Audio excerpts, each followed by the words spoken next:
हर साल की तरह गांव में करवा चौथ की धूम थी।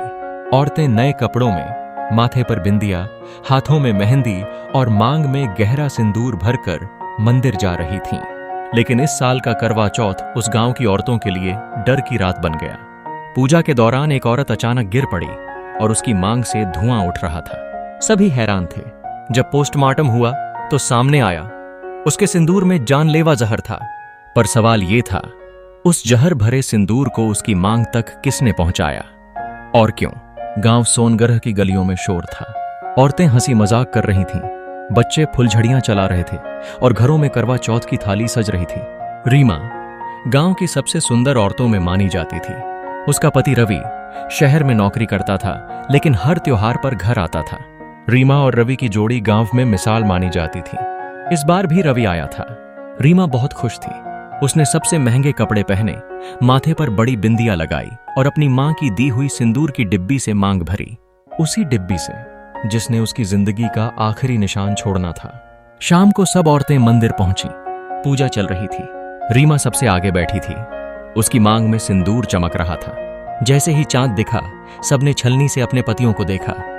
रीमा मुस्कुरा रही थी, लेकिन अचानक उसने अपने सिर को थामा। उसकी आंखों से आंसू और खून दोनों बहने लगे। वो जमीन पर गिर पड़ी। उसकी मांग से धुआं उठ रहा था। गांव में हड़कंप मच गया। डॉक्टर ने साफ कहा, रीमा की मौत जहर से हुई है, लेकिन मुंह में, न खून में और न ही शरीर में कोई जहर नहीं मिला। जहर सिर्फ उसके सिंदूर में मिला। सिंदूर में मर्क्यूरिक नाइट्रेट नाम का रसायन था, जो स्किन पर लगते ही शरीर में जहर फैला देता है। पुलिस को शक हुआ, किसी ने जानबूझकर सिंदूर को जहरीला बनाया है। लेकिन क्यों? जांच शुरू हुई। रवि से पूछताछ हुई। वो टूट चुका था। बोला, मैं रीमा से बहुत प्यार करता था। हमारी कभी लड़ाई नहीं हुई। हाँ, उसकी एक पुरानी दोस्त नेहा थी, जिससे वो पिछले कुछ समय से कम मिलती थी। नेहा? पुलिस ने नेहा से बात की। नेहा बोली, रीमा बहुत बदल गई थी। शहर जाकर फैशनेबल हो गई थी। वो मेरी तरफ ध्यान नहीं देती थी, लेकिन ऐसा कुछ नहीं कि मैं उसे मार दूं। पुलिस को यह जवाब अधूरा लगा। फिर गांव में एक बुजुर्ग औरत ने कहा, रीमा की सास शोभा देवी कभी उसे पसंद नहीं करती थी।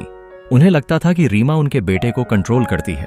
अब शक की सुई सास पर गई। शोभा देवी से जब पूछताछ हुई, उन्होंने साफ कहा, मैं उसे पसंद नहीं करती थी, लेकिन मारना?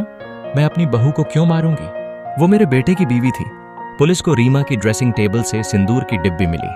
उस पर कोई निशान नहीं था, लेकिन जब फोरेंसिक जांच हुई तो डिब्बी के ढक्कन के अंदर एक बारकोड का हिस्सा मिला। जांच आगे बढ़ी तो सामने आया, डिब्बी गांव की दुकान से नहीं, शहर से खरीदी गई थी। रवि से पूछा गया, क्या तुमने सिंदूर लाकर दिया था? रवि बोला, नहीं, वो डिब्बी रीमा की मां ने दी थी। उनकी आखिरी निशानी थी।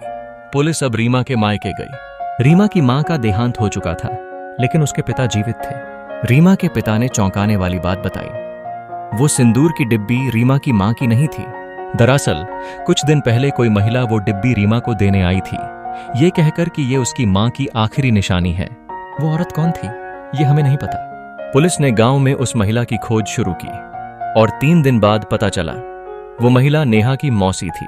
नेहा की मौसी को जब हिरासत में लिया गया, उन्होंने पूरी कहानी बताई। नेहा रीमा से जलती थी। उसे लगता था कि रीमा ने रवि को उससे छीन लिया। हाँ, रवि और नेहा पहले स्कूल में साथ पढ़ते थे और नेहा को लगता था कि रवि उससे शादी करेगा, लेकिन रवि ने रीमा से शादी कर ली। नेहा ने प्लान बनाया, सिंदूर में ऐसा जहर मिलवाया जो दिखे नहीं और लगते ही असर करे। मौसी को भेजा डिब्बी देने और सब कुछ वैसा ही हुआ जैसा सोचा था। नेहा गिरफ्तार हो गई। गांव में फिर करवा चौथ आया, लेकिन इस बार मंदिर में सन्नाटा था। रवि अब अकेला था, लेकिन उसने रीमा की याद में उस मंदिर में एक छोटा मंदिर बनवाया, जहां हर साल औरतें सिंदूर हमले की कहानी सुनती हैं। एक बक्सा रखा गया उस मंदिर में, जिसमें वो डिब्बी अब बंद थी, जहर से नहीं, अफसोस से भरी। क्या आपने कभी सोचा था कि सिंदूर जैसी पवित्र चीज भी किसी की मौत की वजह बन सकती है? आपका क्या मानना है? क्या नेहा को उम्र कैद मिलनी चाहिए थी या फांसी? कमेंट करके हमें बताएं। अगर आपको ये कहानी पसंद आई हो तो वीडियो को लाइक, शेयर और सब्सक्राइब जरूर करें। और हाँ, अगली कहानी में मिलते हैं एक और चौंका देने वाले रहस्य के साथ।